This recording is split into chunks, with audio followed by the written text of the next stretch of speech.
വർഗീയതയ്ക്കെതിരെ രാജ്യത്തെ എല്ലാ മതേതര ജനാധിപത്യ കക്ഷികളും ഒറ്റക്കെട്ടായി അണിനിരക്കണമെന്ന CPM PB coordinator Prakash Karat. CPM 24ാം പാർട്ടി കോൺഗ്രസിന്റെ പ്രതിനിധി സമ്മേളനം ഉദ്ഘാടനം ചെയ്യുകയായിരുന്നു കാരാട്ട്.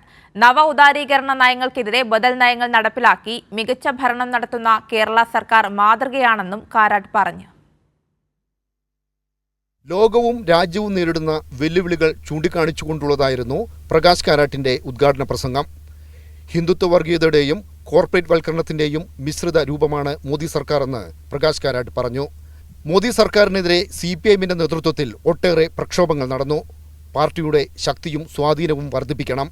വർഗീയതയ്ക്കും നവ ഉദാരവൽക്കരണ നയങ്ങൾക്കുമെതിരെ വിട്ടുവീഴ്ചയില്ലാത്ത ഉറച്ച നിലപാട് കൈക്കൊള്ളാൻ ഇടതുപക്ഷത്തിന് മാത്രമേ സാധിക്കൂ എന്നും പ്രകാശ് കാരാട്ട് പറഞ്ഞു. At this juncture, when we strive for the broadest mobilization of all secular forces against the BJP, it must be borne in mind that it is the left alone which is the consistent force which can firmly and uncompromisingly fight all manifestations of Hindutva and majoritarian communalism, precisely because of our uncompromising stand on neoliberal policies. The Modi government in its third term is going ahead with the RSS-driven Hindutva agenda, aggressive neoliberal policies, and reinforcing authoritarianism. In this process, it is displaying neo-fascist characteristics. മുതലാളിത്ത വ്യവസ്ഥയ്ക്കകത്തു നിന്നുകൊണ്ട് ഇടതുപക്ഷ ബദൽ നയങ്ങൾ നടപ്പിലാക്കാൻ സാധിക്കും. ഇതിന്റെ തെളിവാണ് കേരളമെന്ന് കാരാട്ട് ചൂണ്ടിക്കാണിച്ചു.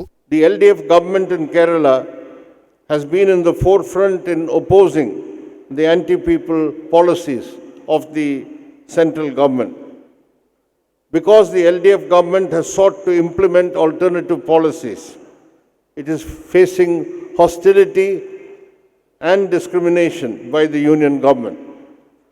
The ongoing struggle in defense of federalism and states' rights by the LDF and the people of Kerala is an important part of the All India fight in defense of federalism and against authoritarianism. CPIMന്റെയും വിവിധ വർഗ ബഹുജന സംഘടനകളുടെ നേതൃത്വത്തിൽ വൻ പ്രക്ഷോഭങ്ങൾ രാജ്യത്ത് നടന്നിരുന്നു. പല പ്രക്ഷോഭങ്ങളും ലക്ഷ്യം കണ്ടു. എന്നാൽ തെരഞ്ഞെടുപ്പുകൾ വരുമ്പോൾ പാർട്ടിക്ക് മുന്നേറ്റമുണ്ടാക്കാൻ സാധിക്കുന്നില്ല. പാർട്ടിയുടെ ജനകീയ അടിത്തറ വിപുലമാക്കിയേ തീരൂ. ഇതാണ് പ്രകാശ് കാരാട്ട് ഉദ്ഘാടന പ്രസംഗത്തിൽ ഊന്നി പറഞ്ഞത്. ഇനി നടക്കുന്ന ചർച്ചകളിലും ഇതിനായിരിക്കും പ്രാമുഖ്യം ലഭിക്കുക.